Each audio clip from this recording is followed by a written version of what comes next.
an incentive for that? Sure. Yeah, but then No, there's not. How about working on for the calendar year 2007, 2 years ago, or a year and a half ago, I should say, Medicare and Medicaid paid out $60 billion in fraudulent claims. Over 1/3 of every Medicare, Medicaid claim was a fraudulent claim. And it's government run. How can we expect it to be any different with your government run healthcare program?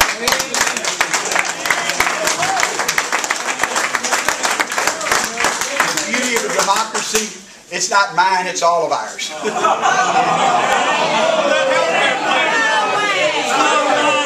It's yours. It's when you vote. You're right. The problem with Medicare and Medicaid is a fraud, and I can tell you in our own district, just last week, they picked up how many folks in actually Southwest Houston and Sugar Land area for Medicaid fraud, Medicare fraud.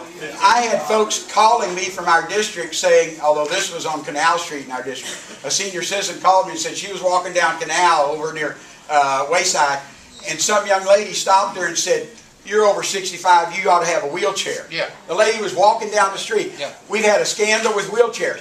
My problem is that there are seniors on Medicare who need a wheelchair.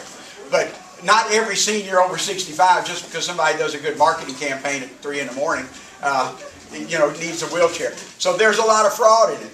Medicare fraud is a felony, both a federal felony, but also a state felony. And I talked with our new DA, who's going after more of the Medicaid fraud, because and you can go to the courthouse any day and you'll see not only auto thefts and murders and everything else, but you will see them prosecuting welfare fraud or Medicaid fraud in the state courts. The federal courts don't get to it unless it gets to be such a huge multi-state issue. They leave it up to the states. But you're right. But I also know that there's fraud in the private sector too. And I'll tell you, all the insurance companies do the same thing. Let me get somebody who hadn't asked a question. Yes, sir. Real quick, I have a question. Well, okay. If this universal health care is so great, why aren't the members of Congress jumping up and saying, "We want it first. We want it"? Okay. Wait a minute. You weren't here when I answered it. The reason we're safeguarding private employer-based is that I'm under the same employer-based insurance. The federal plan is the Department of Defense civilian employees. That all the other ones.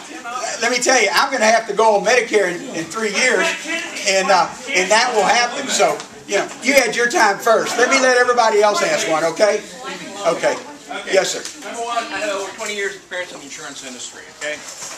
What Mr. Green is not saying, Congressman Green, is that a lot of the work that you guys are complaining about budget is already subbed out to the same people that handle the private sector insurance as far as the administration goes. Now, I've worked for insurance companies, worked for BFI before they closed down. BFI purchased their own insurance for their employees where they could go to the clinics and not pay a single cent out of their own pockets, okay? But what people aren't understanding is that the insurance companies are making money hand over fist, the largest profits they've ever made. They have. Go ahead to the oil company. Is BFI we are number 30 on the industrial world for healthcare. You don't see healthcare in Europe. You think I can't say Go to Europe. Hey, y'all are supposed to get mad at me, not at him. Let's reverse it a little bit. We are like 30 of the world and the other world is healthcare. That's wrong. I said healthcare. I'm not talking about advancements in medical care. Okay? We're not talking the medical center. We're talking everyday average citizen going to the doctor. We're 30th, guys. You don't like it? That's too bad. Okay? Go to number one. We have Canadians, we have the English, we have the French, we have the Germans, we have the Europeans. Here's your hand. Okay, it may be worse in some areas, and I grant you that. But you're going to have good and you're going to have bad. The overall, what is best? Okay? We are talking about money coming out of our pockets. Okay. Let me answer your question. Okay. Private sector, and I ran a business. My owner said we are not nonprofit, and so insurance companies do have to make a profit. And if you look at it, it's typically between administrative cost is about 30%, maybe 25%. But you know, that's a private sector. But they're still going to make money. I still want them to cover everybody they can, and through employer-based insurance. But you're right about. Let me tell you the numbers. We have the worst results in our country. We spend more per capita than anywhere else in the world for health care. And yet we have a lower number. We have a lower number of immunized children.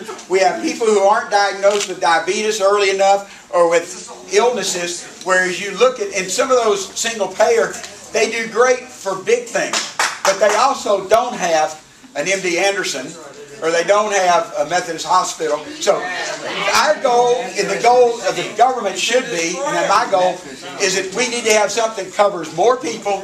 But we still need to be able to go to MD Anderson. And MD Anderson, let me tell you, I looked at the budget for MD Anderson. MD Anderson gets $14 million from the state of Texas. You know how much they get from the federal government? $300 million. Because that money comes from the federal government now for National Institute of Health Studies, so they can be the leading cancer institution in the country. So, you know, I want them to be there because I want people, whether they have insurance or not, to be able to go to MD Anderson. So, anyway, let me get this lady. Did you finish your comment when you had your hand up? Me? Yeah. Yes, I did. Okay. Yes, sir, in the red. I'm an art instructor at Reach Unlimited, and I teach adults that have disabilities, intellectual developmental disabilities, which we used to call mental retardation. And there's 280,000 direct care workers in Texas.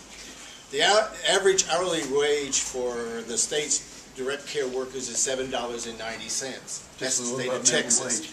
In fact, when you talk about rates and all this, we're 49th out of 50 states that provides social services for disability. We are 49th. Mississippi is at the bottom, okay? Direct care workers are twice as likely as the average worker to be uninsured. 47.7% of the direct care workers in Texas and other west, south, central states have no insurance. My question, not just so much insurance, it's HR 868, which is the enhancement of wages for those direct care workers. Now, before you all get all upset, Pete Sessions is the only representative from Texas that has co-sponsored it this session. I'm not familiar with the bill. Because, and it's been a bill for 6 years. Okay. When you were talking about it, I thought you were going to talk about, because we have a problem in our country that if you get disability, once you even get Social Security disability, you have to wait 2 years to get Medicare. And normally, if you get disability, you've already run out of all your money and health care. And next month is our, we get a week, I think the Senate passed it or something like that, for direct care professionals, what we're called, to make our message out, to get our message out. If you'd get that, Rhonda, would you raise your hand? If you could give your notes to Rhonda. So I have a problem remembering numbers. Harris County, especially Democrats, and I think this is a cover issue. It's a bipartisan bill, by the way.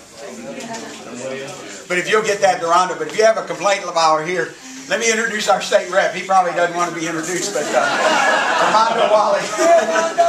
So if you have a complaint about the state of Texas, if they didn't spend the stimulus money right, if you'll give that to Rhonda, so that'll remind me. So, yes, sir. Mr. Nagy. Congressman, I'd like to tell you from experience.